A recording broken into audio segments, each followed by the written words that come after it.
Bismillahirrahmanirrahim. Assalamualaikum warahmatullahi wabarakatuh. Kali ini kita akan mencoba membahas tentang bagaimana mengolah data untuk klasifikasi di dalam data. Misalkan ini ada soal UTS, ada data mining kecamatan untuk tiap kabupaten di provinsi DIY. Nah, di sini kita misalkan sudah menentukan ya output ya, miskin dan tidak miskin. Nah, nanti kita pakai dari data yang tersedia, terutama yang digunakan untuk membedakan di masing-masing kecamatan di semua kabupaten. Nah, dari data itu nanti kita dapat berapa jumlah kecamatan miskin dan kecamatan tidak miskin di masing-masing kabupaten. Nah, kemudian kita pisahkan ya, dari data tersebut harus proporsional 2/3 data untuk data model dan 1/3 data untuk data testing. Nah, kali ini untuk pemisahan datanya yang digunakan saya ini untuk penentuan output dulu ya, output tidak miskin itu adalah ketika jumlah populasinya itu sedikit. Jadi ketika miskin itu suatu daerah cenderung populasinya banyak, maka dia kecenderungan miskin atau jumlah anaknya banyak.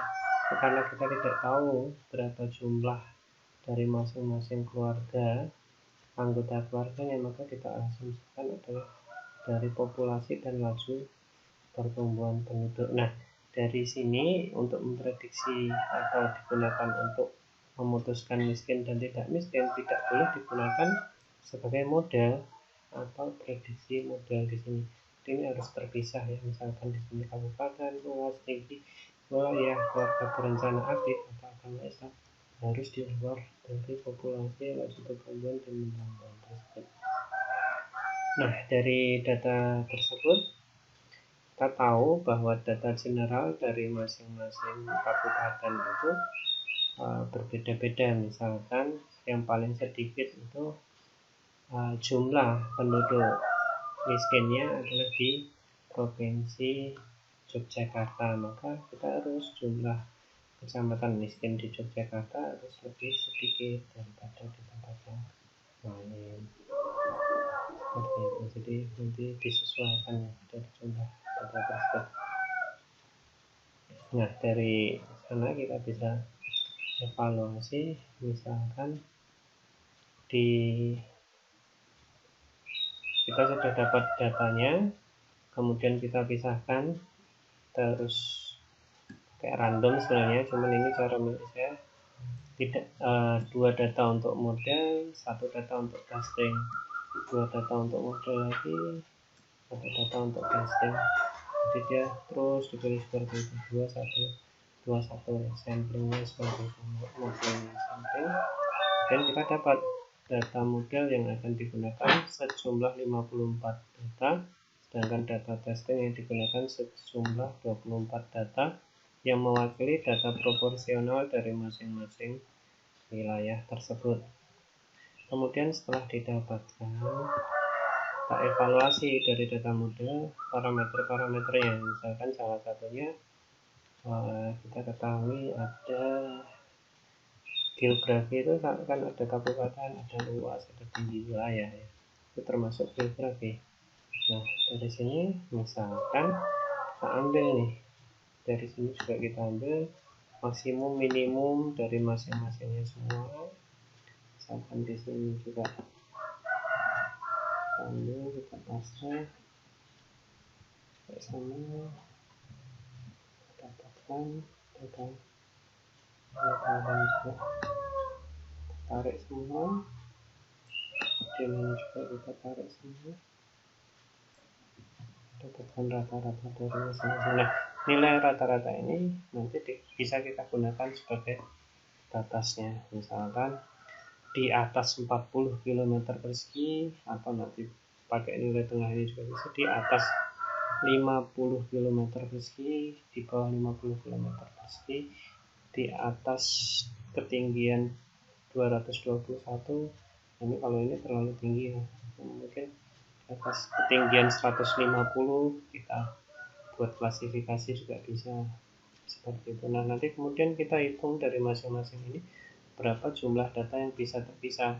Misalkan dari data kabupaten. Nah, itu adalah perhitungan nilai Gini, entropi, sama error.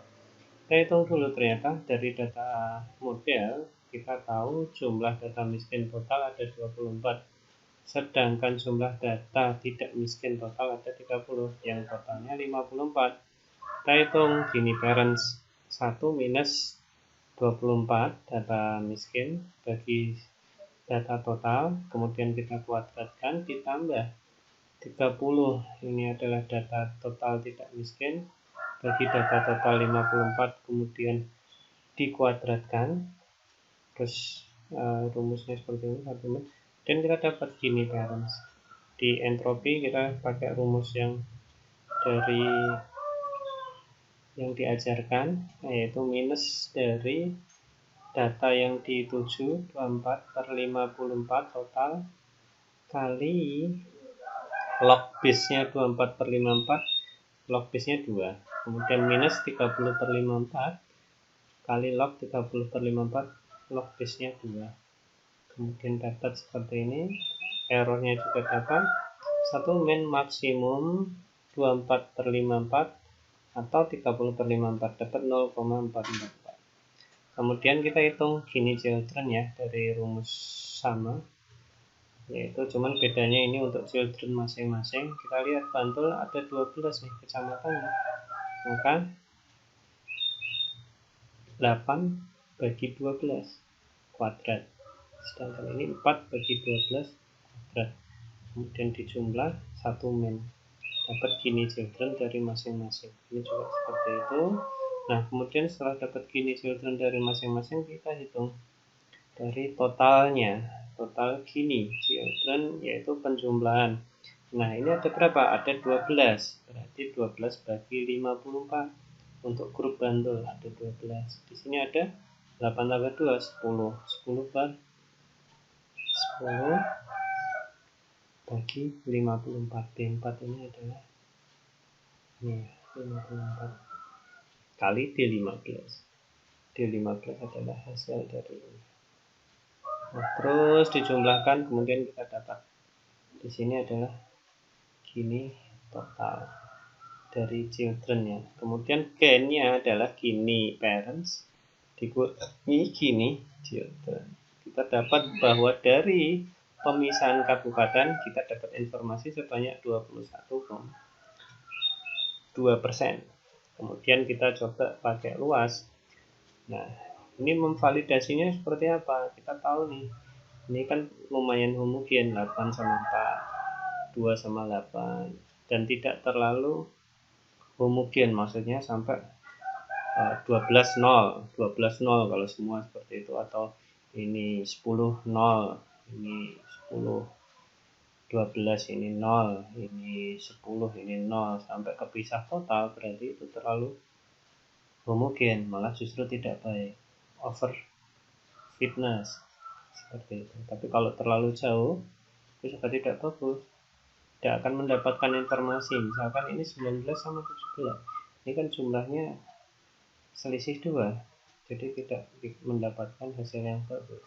Nah, ini juga ternyata di atas 50 km persegi data yang miskin ada 5, tidak miskin ada 13, maka kita dapat 24, ini 30. Kemudian Gini children-nya kita dapat 0,46, maka Gini gen-nya adalah dari sini, kita dapat Gini parent dikurangi Gini children, jadi cuman 2%, jadi lebih bagus ini. Nah, terus kita bandingkan juga dengan metode ketinggian, nanti dengan metode KB aktif, hasilnya berapa.